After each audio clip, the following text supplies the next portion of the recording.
This podcast may contain adult themes and triggering topics. Please be kind to yourself if you get triggered by what we discuss. Also, this isn't a substitute for therapy or counseling. Please listen to the appendix at the end for some of our recommendations for resources that will help you find a qualified mental health care provider.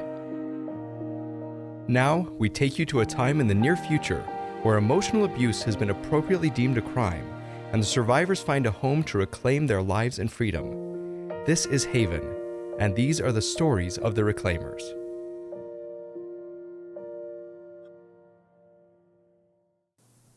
So what did you say? I told him I wasn't going to tolerate that kind of manipulation. What did he do? He stormed out. That's the last time you heard from your father? Yeah. And that was at your birthday party? Yep. So why did Persy get so upset with you? We'd made a deal I wouldn't contact him. Yeah, but you didn't contact him so he'd say things like that, right? Yeah. Ooh, got that bundle. What's it about? You just did an advo thing. That's bad. I don't want you to feel like you have to advocate for me.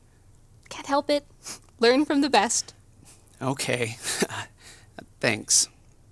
Do you want to just vent about it? Hey, you asked me. True. I guess I've just been trying to gather every detail about that year because there's so little I knew when I thought I knew so much. Yeah. How are you doing? You and Persy okay? Yes. I feel this trust building up the more we talk and spend time together in our little tunnel throughout the day. It's like things have just gone back to how they were that first year of college. She's so free. Even with the undercurrent of her abuser's trial, I can read her and there's no blocks. And I feel like I'm waiting for the other shoe to drop. When she's going to close off because something triggered her. When's the next big thing? That sounds tough. How about for you? I don't know how to describe it. I feel like we've hit a different plane of existence almost. I was so angry with her that whole weekend after the inquiry ended, and I figured it out. I'm not angry she didn't tell me. I get that she felt bound by her promises and everything her abuser did. I felt angry first with myself for not seeing through all of it. Persy can be so loving, so thoughtful, but her gift is not the easiest thing to be around. Tell me about it. What's weird is I was never bothered by her telepathy until now. Why? Now who's the advo? No, I'm curious on a personal level. Why does it bother you now? The blocks always made it seem like she was busy doing something else. She was distracted enough to not read me. I guess the lack of blocks makes it seem like she can be focused. I've never known her like this. She's present. She just looks at me and I feel like I'm under a microscope almost. Was she like this with you in the beginning? Yes. And was it difficult then too? Yes. I didn't know what to think of her at first. Mama Vera was so adamant, though. Adamant. That's a good way to describe Vera. Caught that. What's that bundle about? Something clicked. I realized just now that when Percy's had blocks, it feels like it can be all about her. She's traumatized and needs me. And now? It's about us. Her and me. Not like I don't want to be together. I love our little teletunnel. I just never understood how the dynamic of the friendship was based on my identity within that friendship. If I'm not her advo... You're worried that she won't want to be friends with you if you aren't therapeutic with her? No. Well, yes. She thrives on people needing her. And I admire that so much that I never realized... You thrive on people needing you too? What if she never needs me again? I can't imagine her not needing you. And she may not need advo Pheeny as much as she needs her best friend. As good as it is to hear that out loud, I'm going to need some time to wrestle with the changes that brings. What about you? Now that the blocks are down, what's making it worse? Her abuser. What do you mean? I'm angry with him. All the time. I'm angry with what he did. I'm angry with all the pain he caused her. I'm angry when I feel her get triggered. I'm angry to think that he made her into a test subject. And I'm angry with Persy. I'm so angry with her. There's some worry in there, too. Yeah, What's the anger about? The anger toward Persy? it's irrational, but I'm angry that she brought him with her into our marriage, into our relationship. Whether I wanted him there or not, by marrying her, I was marrying someone who had to be associated with him. He took something from both of us, from Dion. When you said that about the test subject, that has a lot of anger around it. Her abuser took her power. And I'm getting the grief, too. Yeah. All the time, I was frustrated with her. She was blocking me to protect me. But I still feel guilty for the times I was angry at her for the blocks. I imagine that's nearly impossible to even examine. Yeah, nearly. If only there were tools we could use to help us through this frustration. What was that about being needed? Okay, tools. I'm focusing. Replacement? No, that doesn't work. Wait, what about map it backwards? Go for it. How would you use it? Hi, am I interrupting? Oh, Franklin. No, not at all. Please, come in. Hi, Franklin. Hi, I hope it's okay. I had something that I wanted to talk to Pheeny about, and... I can go. No, I'm glad to find you here. I admit, I asked your assistant if you'd be around today, and she said I might catch you together right now. Sit down, Franklin. What's on your mind? I'm getting broadcast. Do I have your permission to use my empathy? Yes, of course, both of you. I'm anxious, and I want to talk about something difficult and important, and... Can I have some water? Of course. Breathe, Franklin. In through your nose and now out on a straw. Good. Now again. Thank you. Here. Thank you. I think I'm done. Done? I'm done with my healing work. Okay. What does that mean for your next steps? I'm not sure. Wait, you're just gonna let me be done? Yes. We go at your pace. You know when it's right to go. I trust that. Wow. Did you expect I'd react differently? I guess I didn't know what to expect. I do have a few things I'd like to make sure you know before you go. Okay, sure. First, this isn't an A or Z. You get to have what you need no matter where you are. And you're not going to be alone. You can still do sessions as often as you'd like. You can still have access to every benefit the Haven has to offer. Okay, thanks. Franklin, that seemed to calm you a bit. Yeah, I like knowing I can still do sessions. I just feel like I'm done with all I can do in residence. Of course. And with those sessions, I need to let you know that everything is changing rapidly. We just got an influx of requirements now that we're a line item, so I won't be meeting with survivors as often as I'd like. But you're welcome to request sessions with me or Attie, and I'll do everything I can to make that happen. Yeah, I like working with Attie. That's good to know. I like working with you too, Franklin. That's great. Between the two of us, there will always be a lifeline here for you. I like that. Thank you. The Haven app is available to you as long as you'd like it, and all your saved recordings and journals and everything go with you. We don't save any of that here. Getting kind of legal there, Pheeny. I just got to cover our bases. No one in the military is even allowed to access your case file without special permission, so nothing that you said will have any bearing on future assignments. Thanks.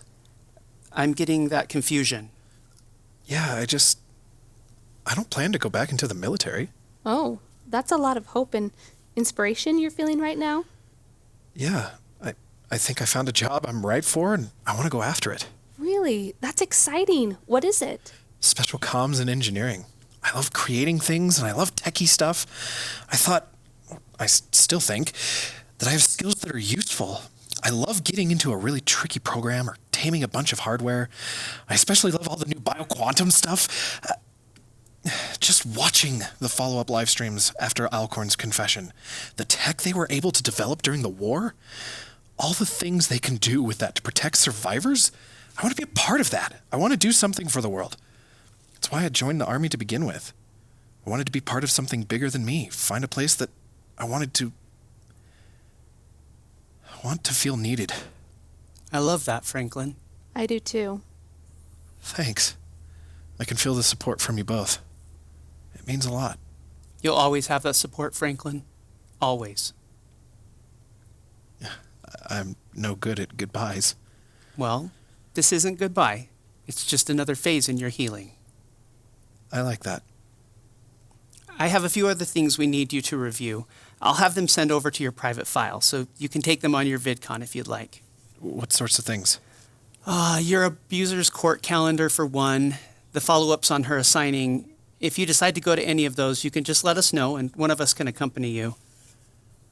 What if I never want to see her again?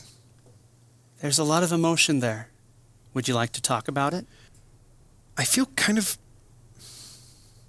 jumbled when I talk about that. I don't feel bad. I just don't want to see her anymore. I don't want to hold her accountable for anything. I just don't want to be there. I want to let the system handle anything to do with her. Franklin, there's a lot of anger around that. Yeah, hell yeah, I'm angry. I feel like I'm drowning in the anger. Shit. What? I didn't want to tell you about that. You're going to think I'm not healed or something. Why would we think that? No, don't start with the therapist stuff, Pheeny. My mind's made up. I'm not trying to talk you out of leaving, Franklin. I'm trying to help you bolster your resolve to go. I'm getting that this was a big, tough, scary choice, and you chose. And there is no right or wrong way to heal. Healing isn't some advancement or rank. It's a process. Okay, then yeah, I'm angry. I'm furious at her. Look what she took from me. Years of connection. I could have been there for my sister. I could have been there for my family, my sister's divorce, Truman stuff with the abuser, but instead I was stuck in Russia. I was trapped, blindsided by this woman I thought I loved. And then it fizzles out. I just feel empty. She drained me completely. She took everything. I'm left with nothing. Franklin, I'm so sorry. That's why this is what I need. I need to go out and focus on using this energy to create something good. I need to feel like this energy isn't wasted. You feel like anger is a waste? Sort of. No, I feel like the energy needed to keep feeling angry is a waste. I don't want to feel that. I want to feel the direction I did back in secondary school. I want to feel that sense of accomplishment. I want to be proud of myself again. I respect you, Franklin. What? I respect you so much. I respect your ability to redirect all of this into something that will serve you. I respect your drive and passion for something the world needs, and I respect your ability to know the right way to go. And I respect your ability to know that this is the right time to make it all happen. I respect you, and I've loved working with you. I look forward to witnessing your incredible work in the world. No one, and you probably hear this a lot, no one has ever said that to me before. Said what? That they respect me? Well, then I think it's about time you heard it, because you are a very respectable person. You're good and kind, and you try to make good things. You have been through a lot. And I respect you. Thanks, Pheeny. I still want to go, and I wish I could live right here in this moment right now. You saying that? Hearing it? Have you got your Haven app? Yeah? Nav to the reminders. Are you okay if I record it? Or would you prefer text? Oh, Pheeny, yeah, I recorded. I respect you, Franklin. I respect all you are, and I respect all you've been through. I'm so grateful for the time we've gotten together, and I'm proud of you. Was that all right? Yeah, that was unexpected. Thank you. I meant every word. Thanks, Pheeny. Bye, Franklin. This has been truly one. I'll count myself lucky that I got to stay here at the Haven. The Haven will always be here for you, and so will I. So will I. Thanks, guys. See you around. You okay? I didn't really expect that. He's been doing really well. I guess... Wow, there is quite a trigger here. Do you want to talk about it? Yeah. He said he wanted to feel needed, and I felt like I'd failed him. Why didn't I see that before today? I never gave him any assignments. Normally, I see this coming. I know when they hit the stage and I'm able to catch it. He needed redirection, and I wasn't paying attention enough to give it to him. Sounds like another stubborn survivor we both know. Yeah. I'm going to have to take some time to really look at that. Phoenix, I don't say this lightly. Persy told me you made her promise to meet with someone regularly. Do you have a plan for that? For yourself? I've known I needed it. I just wasn't sure who. It can't be Persy, and I would feel wrong about asking you. What about Jeanette? You think so? Yes, completely. Jeanette is so good with survivors at your stage, and you need someone who understands the unique situation you're in with a telepath for a friend. Jeanette's done supervisory stuff, so she's great at advocating for advocates. Besides, I thought I heard Persy trying to talk you into letting Jeanette take on more director stuff in the next year. True. If Percy's willing to give stuff up to Jeanette, I guess she's a solid choice. Ah, I see. Pheeny, you don't instantly trust someone. You have to build the trust. It's good to develop it, too. Building the trust will help you bond, and that will help you... You're quoting my book. I only quote highly qualified experts. Okay. I will ask Jeanette. In the meantime, are you okay? Yeah. When Franklin talked about the anger, I started moving through the tool, mapping the events backwards so I could see. And when Franklin said that about being left with nothing, that resonated. I'm worried that I'm left with nothing to help Persy through the next part of her healing. I'm getting the anxiety. Is that what it's about? I just realized we have all these tools for helping someone through the steps of complex trauma. The reintegration is typically close on the heels of that work, but Percy's situation, coping with the fallout of the complex trauma becoming a trauma in and of itself, it's a whole Russian doll. I'm not angry that we got to the center. I'm angry that I feel like the center is still hiding. Do you think Percy's hiding things? No, I'm confident she's not. But I think she's spent a lifetime coping. She can cope really well. But thriving? That's going to be a whole new strategy. I'm hoping that the research and the tools support it. I think there is a tool that supports this. Which one? One step is enough for now. Good reminder. Thank you. You're welcome. I think what I learned from Franklin just now is that it's okay to say, I don't know how this is going to work out. I think that's wise. Hey, you want to go see Rose's art exhibit? Yeah, I've been meaning to get over there.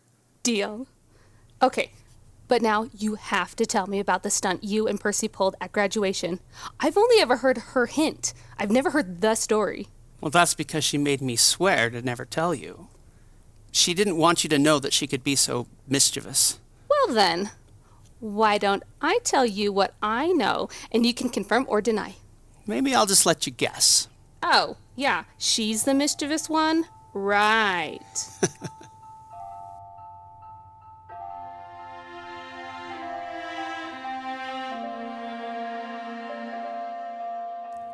Hey, it's Persy and Pheeny here. What you've just heard is a work of fiction, but we know that many listeners are living in a world of pain that isn't fictional at all. At the end of every episode, we're going to include an appendix of sorts. Some things we hope will serve those who live with the reality of fear and pain every day. First, we want to let you know about our website, www.empowering.tools, where we keep an ongoing list of books, websites, hotlines, and many other resources for victims and survivors of toxic relationships. Second, we love to hear from you. If you'd like to share your story with us or let us know how the episode impacted you, we'd love for you to reach out. These are deeply emotional things, and we want to give you a chance to share. We're a small team, so an in-depth response isn't always possible, but we do read every message we receive. Third, if you're in crisis or you need to find an immediate way out, please call 800-799-7233 for the National Domestic Abuse Hotline. If your abuser is a parent or a non-romantic relationship, there are other resources we've listed on the website that are just for you. A reminder, emotional violence is still violence. You don't need to have bruises on your body to deserve help, and it's okay to feel what you're feeling when you call. Fourth, be safe. For some, getting out will take planning and time. If you know you need help, do what you need in order to safely get away. Lastly, we know how difficult it can be to believe there's hope on the other side of a toxic relationship. Many on our team know the devastatingly difficult steps it takes to get away from an abusive predator. But there is hope. You don't have to do it alone. If you don't have supportive family or friends, you can still find support at the hotlines we mentioned earlier or at a local hospital or shelter. Thousands of survivors have made it out. Getting out and reclaiming your freedom can be your story. We believe in you. We believe in your future. And we believe in your right to that freedom.